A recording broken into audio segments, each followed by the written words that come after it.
Salut mes Nakamas, c'est le Doc, j'espère que vous allez bien. Petite vidéo tranquille pour ce point doc du mois de décembre 2017 parce qu'il s'est passé énormément de choses encore une fois durant ce mois de novembre et ce début de mois de décembre. Je vais vous expliquer pourquoi j'étais une semaine et demie sans faire de vidéo. On va parler aussi de Tipeee, des cadeaux que vous allez recevoir pour Noël pour m'avoir soutenu durant toute cette année, hein. Ça me tient, ça me fait super plaisir.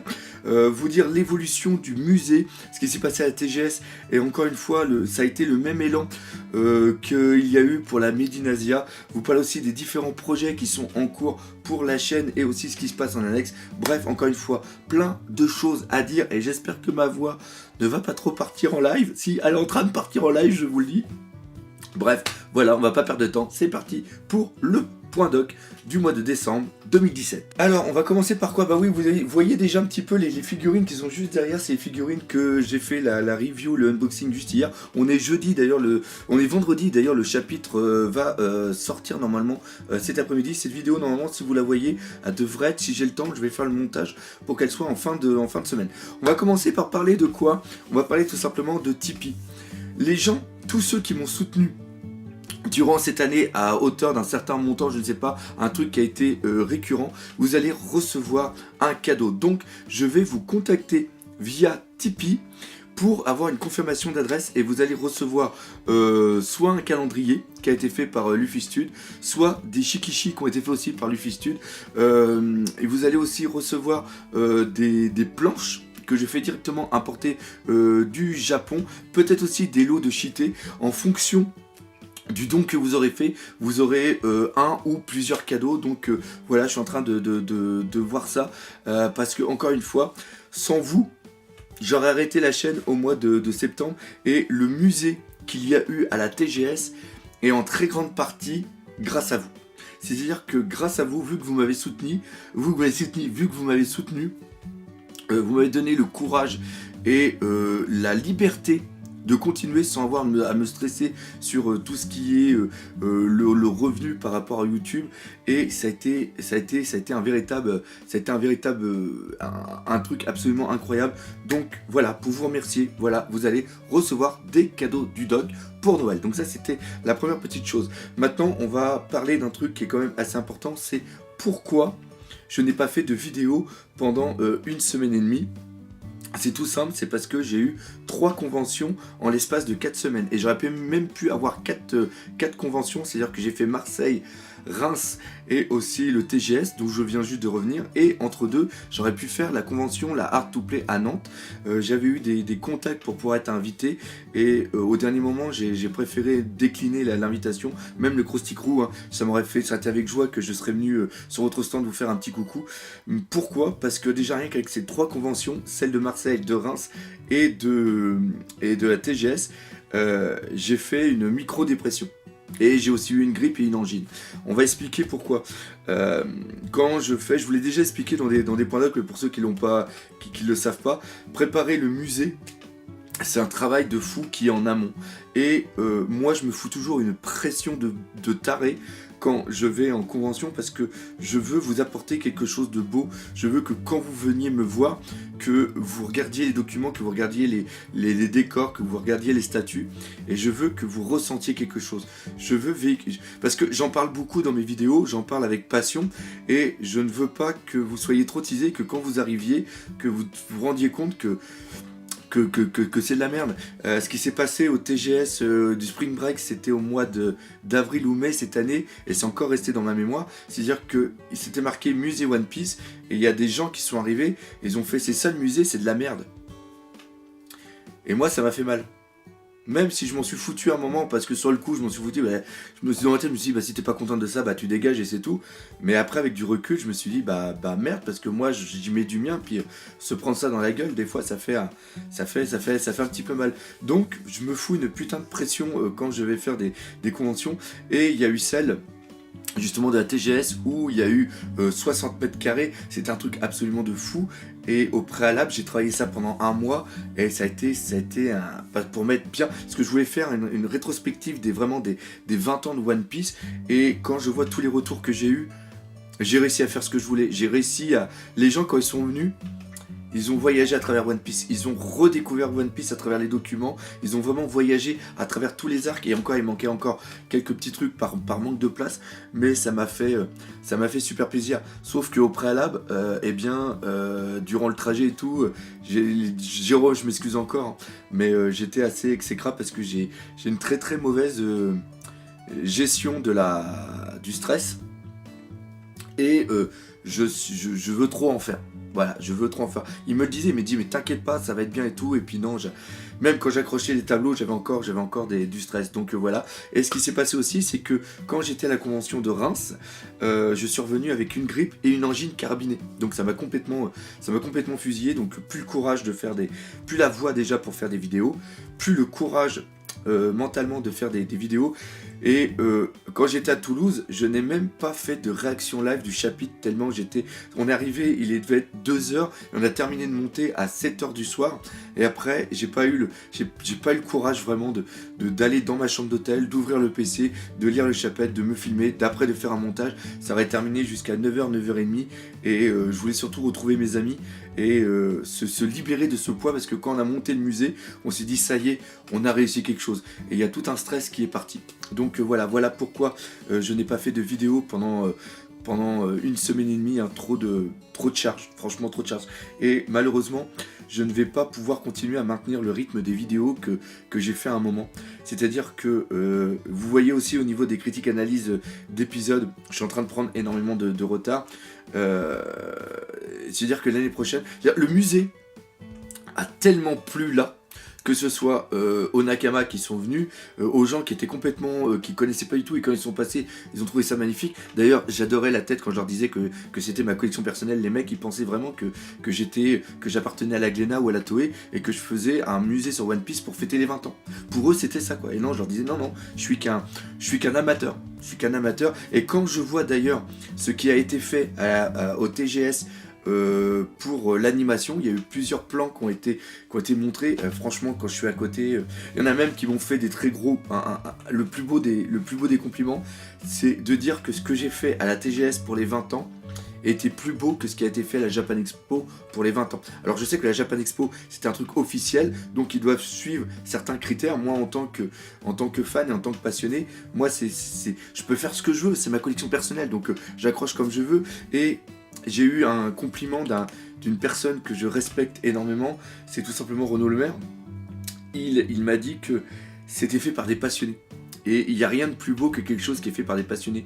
C'est-à-dire que nous, quand on présente quelque chose, c'est-à-dire moi, c'est pas poli de commencer par soi, mais c'est-à-dire Hit, Jérôme, John, le Guillaume, Patoche, quand on a une optique de faire quelque chose, on a une optique passionnée.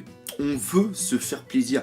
Et donc, si nous, on se fait plaisir, obligatoirement, vous allez être heureux de voir les trucs. C'est-à-dire que c'est pas fait dans un but commercial, c'est pas fait dans le but de présenter One Piece pour vendre des mangas derrière, ou pour vendre l'anime. C'est-à-dire que c'est vraiment quelque chose qui est fait, qui vient nous chercher au fond des tripes, quoi.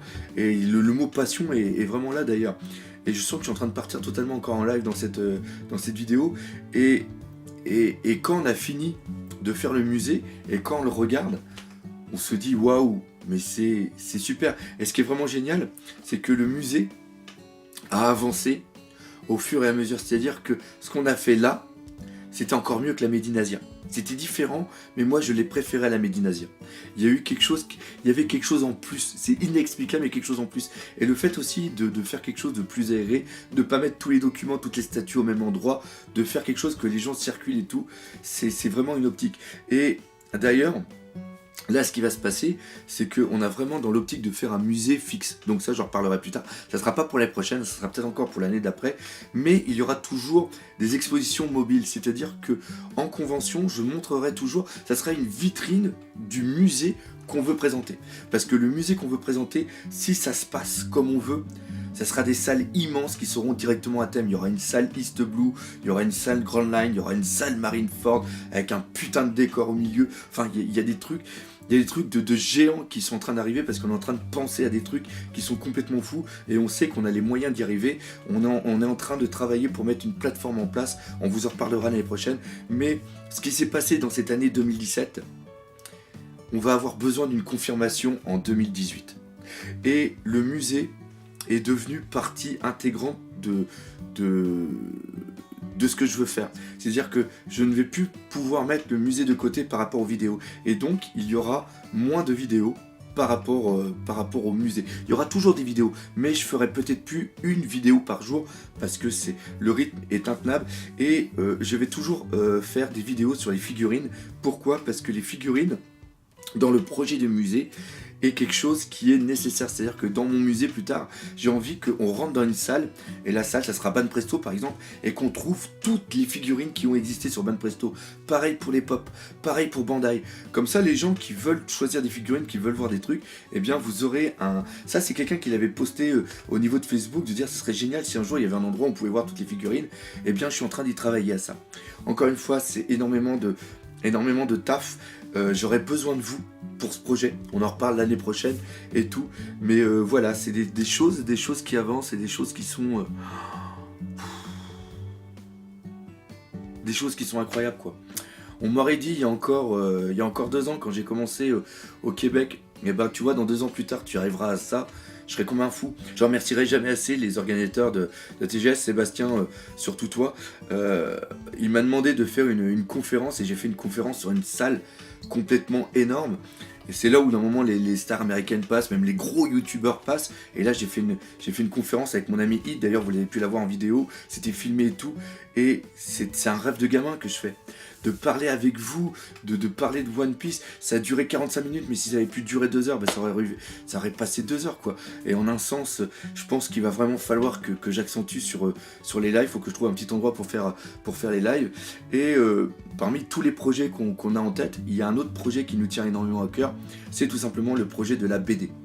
La BD n'est pas abandonnée, loin de là. C'est-à-dire que la BD, on a commencé à la présenter lors de la Japan Expo l'année dernière. On avait quelques planches et on était parti dans une optique où c'était des sortes de running gags entre les Mugiwara, Ma Gueule et aussi d'autres mangas. Et ça a vraiment bien plu, on s'est pris et on a décidé après d'orienter la BD carrément sur une sorte d'histoire. Et Patoche est tellement quelqu'un d'exceptionnel et tellement quelqu'un de beaucoup trop critique envers son travail qu'il n'arrête pas de remettre en cause sa BD. C'est-à-dire qu'on avait commencé à la faire et on l'a arrêté, on a refait un brainstorming pour essayer de trouver un bon script et tout. Là maintenant on a le script et là il recommence à redessiner la BD depuis le début, donc elle prend du retard, mais la BD normalement devrait arriver. Non, on espère qu'elle arrive pour la fin de l'année prochaine. On espère pouvoir faire des petits teasers durant l'année, mais le projet de BD est encore une fois quelque chose qui vient se rattacher. C'est-à-dire que One Piece Passion a seulement commencé avec une chaîne YouTube par rapport à un désir, j'étais au Canada, de parler de One Piece à des gens, parce que moi au Canada, il n'y avait personne à part un ami avec qui je pouvais en parler. Et j'étais tellement habité par One Piece que je me suis dit, il faut faire quelque chose, il faut parler de One Piece, je peux pas garder One Piece que pour ma gueule, il faut que je le partage avec des gens, il faut qu'on fasse quelque chose. Et ça a grandi, après il y a eu le petit truc de musée pour faire encore une fois, pour faire plaisir aux gens, et il y a des choses qui se rattachent derrière. Il y a le projet de la BD, il y a le projet d'un musée fixe carrément, et il y a peut-être d'autres projets qui vont se rattacher. Le fait que je commence aussi à avoir des projets de demande de présenter le musée à l'étranger, c'est un truc qui est complètement affolant. On m'aurait dit encore une fois, comme je disais tout à l'heure, que j'allais faire des conférences devant 400-500 personnes pour parler de One Piece. Eh bien, c'est fou. Il y a même des municipalités qui me contactent, des bibliothèques municipales qui se regroupent à plusieurs pour me dire on voudrait faire une petite expo avec vos documents pour présenter ça. C'est fou. Et ce que je trouve qui est vraiment génial, c'est que c'est vraiment cette mentalité de partage que j'ai voulu mettre en place à une petite échelle qui est en train de devenir gigantesque. Donc voilà. Et le fait de voir que One Piece est toujours autant d'engouement, que les gens quand ils viennent au musée, quand ils viennent me parler, qu'ils aient toujours les mêmes étoiles dans les yeux, le fait de voir mes amis quand ils me présentent des décors, des dioramas complètement fous en exclusivité pour des trucs, après ils me disent bah tiens regarde, vas-y pars avec, garde-le, c'est c'est un truc de fou. Ça me fait croire en la bonté de l'homme. C'est fou, hein? C'est fou. Donc voilà, non, c'est vraiment un instant, c'est vraiment des moments magiques. Encore une fois, j'ai la chance de pouvoir travailler dans quelque chose que j'aime. J'ai la chance de pouvoir parler avec des gens absolument formidables. J'ai la chance de pouvoir partager plein de choses avec des gens incroyables. Parce qu'encore une fois, même si je fais mes vidéos tout seul, c'est-à-dire le texte, le montage, etc., tout ce qui est le musée, tout ce qui est autour, c'est vraiment une équipe. Et voilà. Et je suis content quand on vient en convention, que vous me demandiez où est John, que les gens sont contents quand ils voient Hit, les gens sont contents quand ils voient Jérôme, les gens sont contents quand ils voient Guillaume, et puis là, le Patoche, il faut vraiment qu'on le présente un petit peu plus, donc voilà. Donc oui, ça avance bien. Cette année 2017 a été une année de fou. Je ferai un petit bilan, de toute façon, dans le point doc au mois de janvier, mais l'année 2018, si les choses qu'on a en tête commencent à avancer et vont aller jusqu'au bout, eh bien on vous prévoit une année 2017-2018 qui vont être complètement folles et j'aurai énormément besoin de vous. Donc voilà, si vous voulez faire partie de cette aventure, si vous voulez que le musée One Piece francophone ait une aura internationale, eh bien on peut y arriver ensemble. Voilà, je pense que c'est là-dessus que je vais terminer. Merci à tous et nous on se dit à bientôt pour de nouvelles aventures One Piece. Et n'oubliez pas, le principal, One Piece, c'est la vie. Allez, salut mes Nakama.